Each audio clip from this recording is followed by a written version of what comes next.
Well, good Wednesday morning, Alaska. We have been dealing with some heavy rainfall overnight into early this morning for parts of the Susitna Valley north into the interior.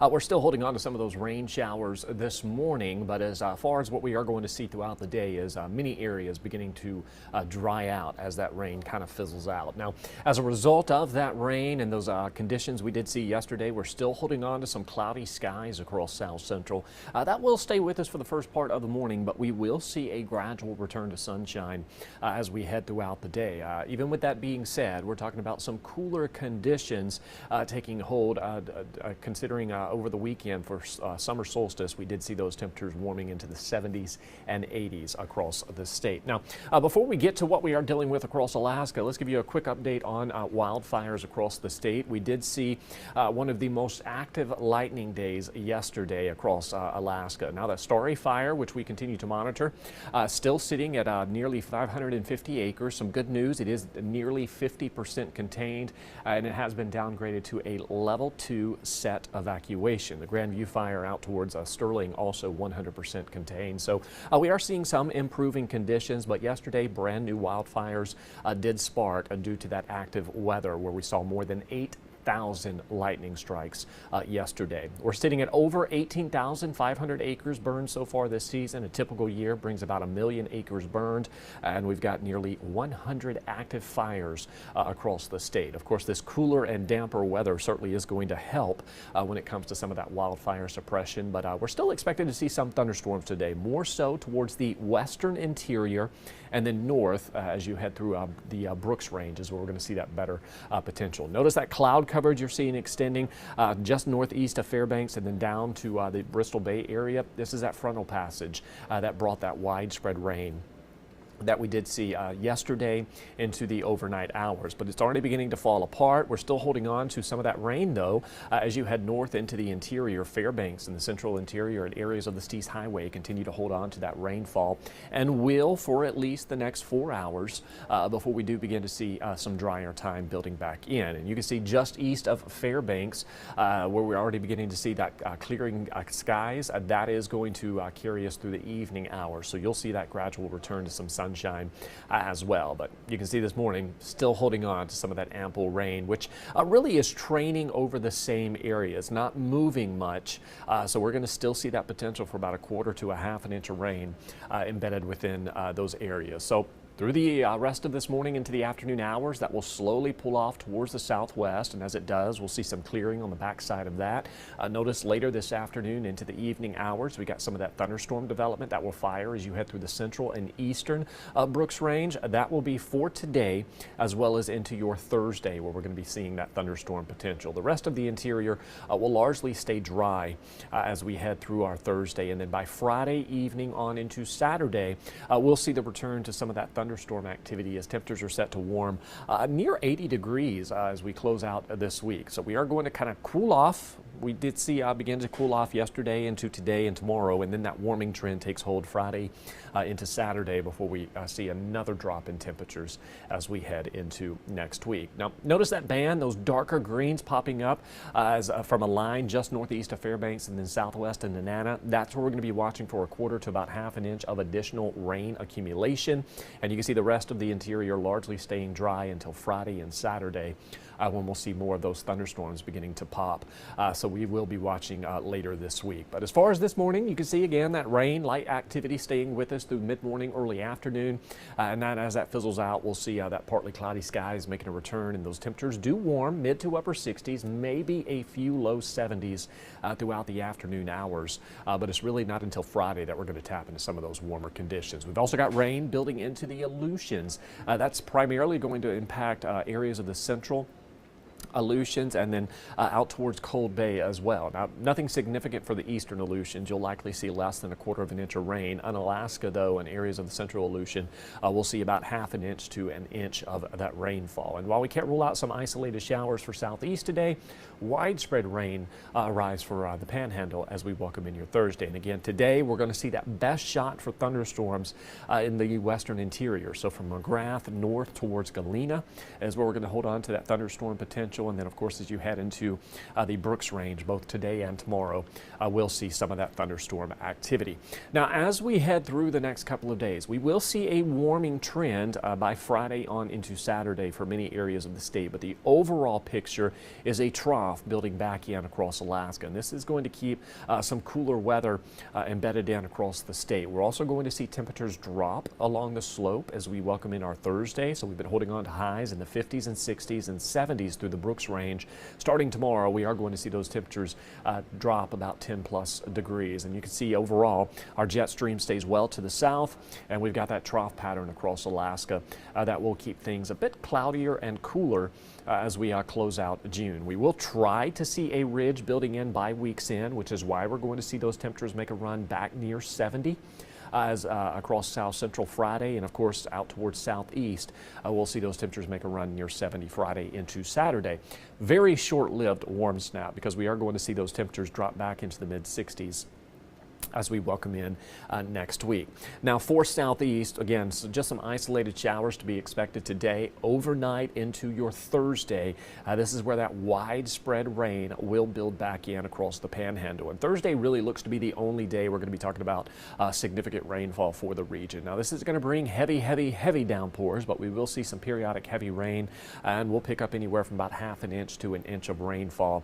And you can see as we head into Friday and Saturday, much drier weather, although we'll still keep some showers around. So for 7-day forecast for Juneau, you can see that rain builds in Thursday with just some isolated activity Friday, and then we kind of dry out. So Friday, you can see those temperatures warming near 70, and then we cool off into the 60s. Meanwhile, Fairbanks will also see that warming trend by the week's end with that chance for thunderstorms. And then you drop back into the mid-60s as we welcome in next week with more in the way of some light rain showers to be expected. And then across south central, we are expected to see those temperatures warm near 70 by week's end, and then we kind of cool off back into the mid-60s over the weekend into early next week with the chance for showers making a return to the region. So we'll be watching that thunderstorm activity today.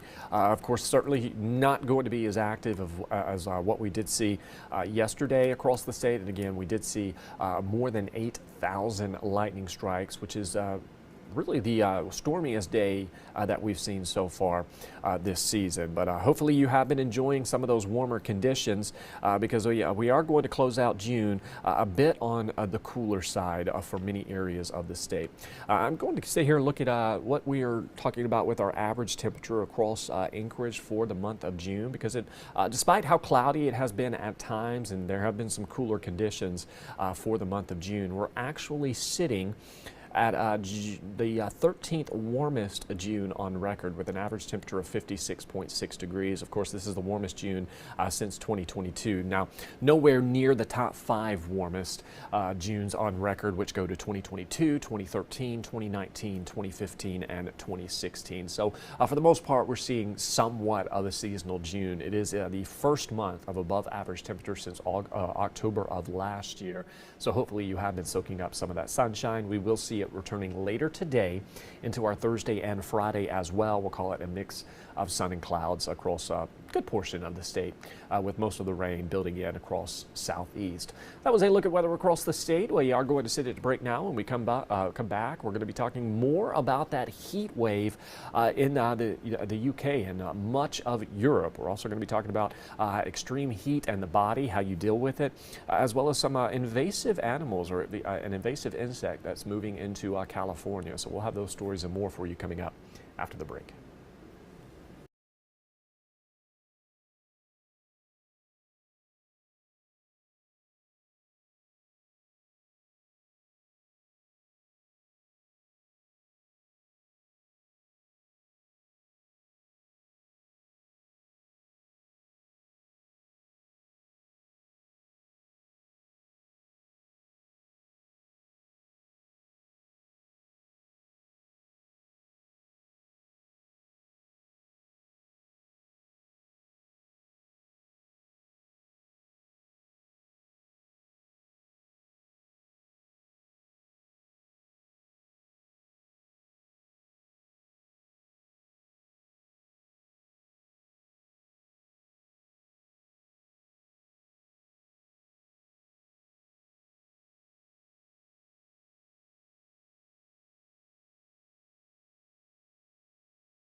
Well, welcome back in from that break. Of course, we have seen our fair share of warmth here across the state. Nothing significant. It's a different story across the pond as you head into Europe. A major heat wave has people sweltering across Europe as France experiences the hottest day on record in the country. Now, the heat forced officials to close the Eiffel Tower in Paris, leaving some tourists disappointed. In Switzerland, officials say the high temperatures there can cause the railroad tracks to expand, creating safety concerns and potential travel disruptions. And in the UK, hundreds of schools are either closing or moving to half days. Officials are also warning of severe impacts on energy and water. Some people are struggling to cope with the unusually high temperatures. Listen to what some passerbys had to say. It's boiling. It is crazy, isn't it? But I thought I'd go out this morning rather than wait. It's just crazy heat. I work as a nanny, so kids are in school, but it's finished early today, picking them up early and having to do something in aircon because it's just absolutely crazy heat. Looking after kids in this heat as well. I don't think anybody's prepared for this kind of heat at 9 o'clock in the morning. We're going to go inside and cool off for a moment. Fair enough. Good You luck to guys you. are pretty good about letting people know about it, though. Well, we try, yeah. You do a really good job, and we're seeing going to the Globe tonight, and they're sending us information about it. If you want to exchange your tickets, Eurostar did the same thing. So you're really great about letting people know about what's happening. I don't know if that would necessarily happen in the States. So good on you guys. And when it comes to that heat, it certainly can affect your body. At the University of South Wales, Professor Damian Bailey runs an environmental testing chamber that can alter temperature, altitude, pressure, and oxygen levels. CNN senior climate writer Laura Pattinson put her body to the test under extreme heat and humidity to understand how these conditions can quickly become deadly and why a warming world is dangerous for us all.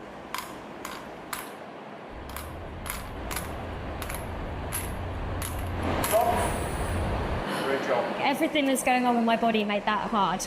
We're here at the University of South Wales in the UK, and behind me here is an environmental chamber where scientists can control the temperature. And so they're going to crank the temperatures up to about 40 degrees Celsius, 104 degrees Fahrenheit. And the whole point of this exercise is to see what impact extreme heat has on my body. This on my head is measuring brain blood flow. Here is measuring skin temperature on my leg. They're going to be looking at cognitive functions, like how is my decision making affected by the heat? We need to understand what it's going to be like living in a much hotter world. Okay, Laura, so you're fully instrumented, you're ready for action, ready for liftoff. It's 40 degrees now, 20% humidity, and I can really feel it starting to sweat. My face is getting very hot. My skin temperature's gone up by a couple of degrees. Doing a really, really good job here. It's 40 degrees Celsius, but it's 85% humidity, and the difference is intense. It's like a sauna in here. This is really, really tough. My hands feel a bit shaky. Everything feels tiring. Even breathing feels weird. Stop. Great job. Thank you. Mission accomplished, so it's not easy. Now, you've got a markedly depressed increase in exercise-induced blood flow to the brain. It's gone from 600 milliliters per minute to 400. That's really significant. Which is huge. You're not getting enough fuel into the brain, you're not burning enough fuel to be able to make the right decisions. You would make potentially wrong decisions, rash decisions, and a much larger increase in pressure during exercise. So your heart is working a lot harder, probably about 30% harder, just because of that increase in temperature and humidity. Older patients, this is a big deal for them. And they wouldn't be able to do the simplest tasks, even stand up to get out of a chair. From a cardiovascular perspective, that would just be too demanding. We're seeing now around the world is this really humid heat that is pushing places to the limits of survivability. We're seeing stronger heat waves, more humid weather, and the impacts on the body are pretty overwhelming. And of course, while we know it doesn't get that hot here across Alaska, we do have extended daylight, many areas seeing 18 plus hours of daylight, so that sun is up quite a good bit of the day for many areas of the state, which is why it certainly feels a lot hotter outside, and that's also due to the lower sun angle hitting more of your body. And you may have noticed just over the last 1 to 2 years, those heat advisories have been issued in Alaska, and that's primarily for those who are heat susceptible or tourists heading into the state as we have an influx of tourists during the summer season. So that's just a good reminder of, hey, it's hot outside. While it may not impact most people, it is beginning to get warm enough that it could impact those who tend to get illnesses from that heat. Well, severe weather and weather-related disasters struck communities across the country in recent days, from torrential rain, flooding, and high winds on the East Coast to wildfires raging in the West. Fires, they're also burning on the other side of the Atlantic as relentless deadly heat, as we've been talking about, tightens its grip on Europe. Reed Binion reports. It's heartbreaking. It's heartbreaking. Residents in parts of Virginia picking up the pieces after storms packing high winds ripped through certain areas, ripping off roofs, knocking down trees, and leaving many without electricity. Severe weather and heavy rain also causing flooding this week. A torrential downpour in Massachusetts led to street flooding, leaving cars stranded and police escorting at least one driver to dry land. On the other side of the country, water is not the problem. It's part of the solution as crews battle wildfires in the West, including the Cottonwood Fire raging in Utah. That blaze creating an otherworldly orange haze in the skies over Goblin Valley State Park. And it's not just the U.S. Overseas, authorities in several countries in Europe are fighting wildfires as well this week, including Greece, where firefighters battled flames outside Athens, and France, where a heat wave helped fuel a fast-moving wildfire. That oppressive heat hitting several other countries as well, including Switzerland, Germany, and the UK, where hundreds of schools closed or moved to half days as temperatures soared. I do feel a lot more hot, and it's harder to go to the park and have a nice time outside. I'm Reed Binion reporting. And hopefully things do improve over in Europe with that heat dome. Well, some poisonous creepy crawlies are ruining the summer for park lovers in Germany. The country is battling an aggressive outbreak of poisonous caterpillars. If people come in contact with an oak processionary moth caterpillar, they can suffer anything from rashes and hives to allergic reactions. To make things worse, its toxic hair can break and be carried by wind over long distances. Many green spaces in Berlin are now blocked off to visitors. City workers are using large vacuum machines to try to remove caterpillars' nest, but officials say the problem can no longer be eradicated, only contained. Some experts blame climate change, which enabled the caterpillars to migrate from southern Europe. Well, an invasive cockroach species is spreading across the Sacramento region, showing up in neighborhoods and even inside homes. Pest experts say changing climate conditions and rapid development are helping the pests thrive and making them harder to control. Entomologists speculate the Turkestan cockroach landed in the United States via military equipment coming from the Middle East. The invasive species is now one of the most common roaches found in the Sacramento region. Yeah, absolutely. I mean, we've got bases all over the place. I would argue that this is probably far more favorable than where they even come from. Sacramento's warm climate, coupled with regular moisture, serves as the perfect breeding ground for the Turkestan cockroach. And they're easy to misidentify, but different species require different extermination techniques. And traditional methods for treating exterior roaches aren't as effective as with these guys as they were with, say, oriental roach that we used to deal with consistently. Josh Fleener with Pest Pro's Pest Solutions has been in the industry for 26 years and says their phones have been ringing off the hook recently for the Turkestan cockroach. He suspects our past few milder winters might have something to do with it. They tolerate the heat fairly well to a certain extent. You know, it starts getting warm enough that they're going to push inside. However, they do not tolerate cold weather very well at all. So if we get to freezing temperatures, you're going to see a population drop. But it's not just the weather helping these pests spread. Fleener says rapid development is creating the ideal habitat for the roaches to thrive. We're building all over the place, West Roseville, Elk Grove, all over. So we're creating these new communities with, you know, new lawns, lots of moisture there, creating new irrigation boxes. The cockroaches are most commonly found in irrigation boxes, but also within cracks in the concrete, underneath bark, in leaves and drains. And the pests will even enter homes if they're in search of water. There was an exterior cockroach season, but we're getting calls January through December, all year. Yeah, that's a big no for me. Well, finally this morning, the first full moon of the summer is happening next Monday. The strawberry moon will peak on June 29th. According to Old Farmer's Almanac, the moon won't look red like a strawberry. The name comes from the time frame of when strawberries are usually ripe and ready to pick. The next full moon, called the buck moon, will peak on July 29th. Well, that was a look at weather across the state, as well as some stories from across the nation, as well as across the pond in Europe, where they are dealing with some devastating heat due to a heat dome. And as we've already mentioned, France hit a brand new record for the entire country as temperatures soared into the triple digits. So we'll continue to follow that and just monitor the weather conditions here across the state as we head through the rest of this week. Thunderstorm activity today, western interior and north into the Brooks Range. We'll see you again tomorrow morning at Thursday at 8:30 in the morning. For now, we will send it to our 24/7 weather channel, which you can always find on our website at alaskasnewssource.com. Have a great Thursday.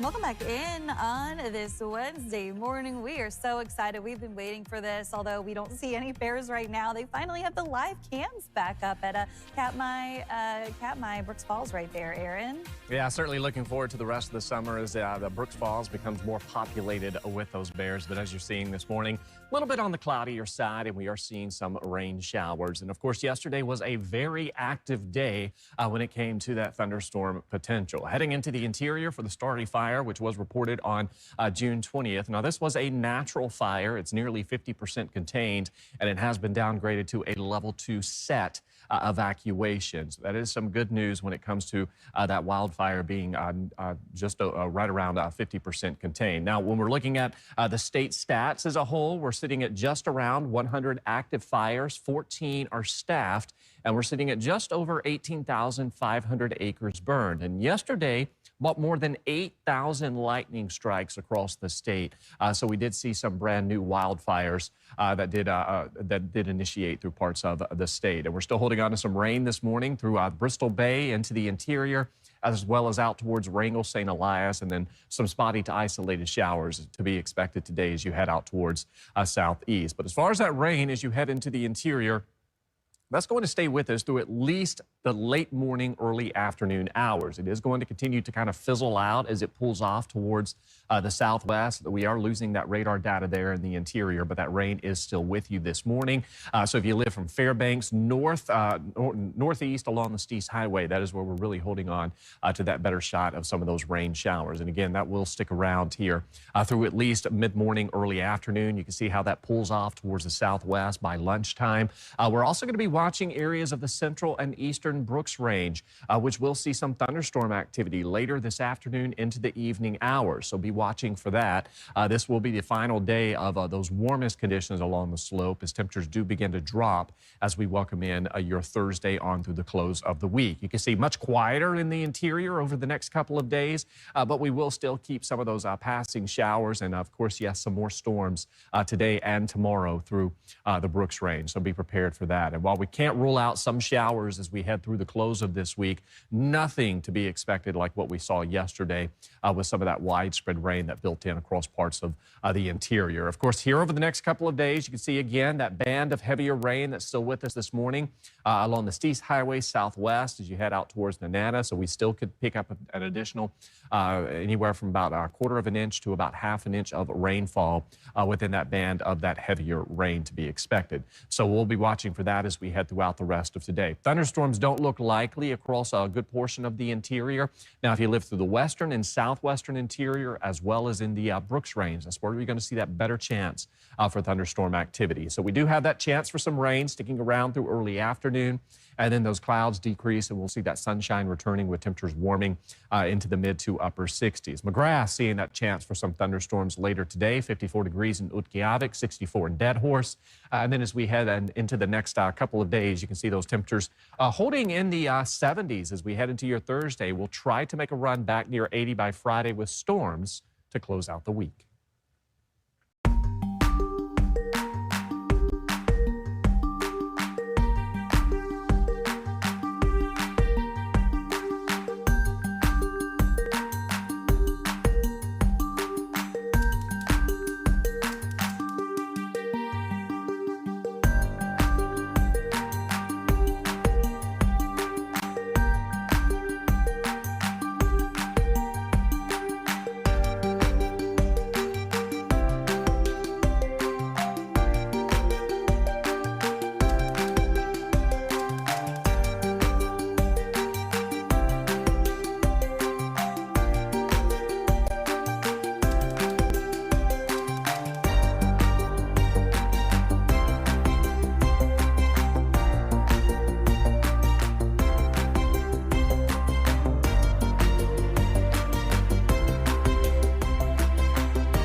Welcome back in on this Wednesday morning. We are so excited. We've been waiting for this, although we don't see any bears right now. They finally have the live cams back up at Katmai Brooks Falls right there, Aaron. Yeah, certainly looking forward to the rest of the summer as the Brooks Falls becomes more populated with those bears. But as you're seeing this morning, a little bit on the cloudier side, and we are seeing some rain showers. And of course, yesterday was a very active day when it came to that thunderstorm potential. Heading into the interior for the Starry Fire, which was reported on June 20th. Now, this was a natural fire. It's nearly 50% contained, and it has been downgraded to a level 2 set evacuation. So that is some good news when it comes to that wildfire being just right around 50% contained. Now, when we're looking at the state stats as a whole, we're sitting at just around 100 active fires, 14 are staffed, and we're sitting at just over 18,500 acres burned. And yesterday, more than 8,000 lightning strikes across the state.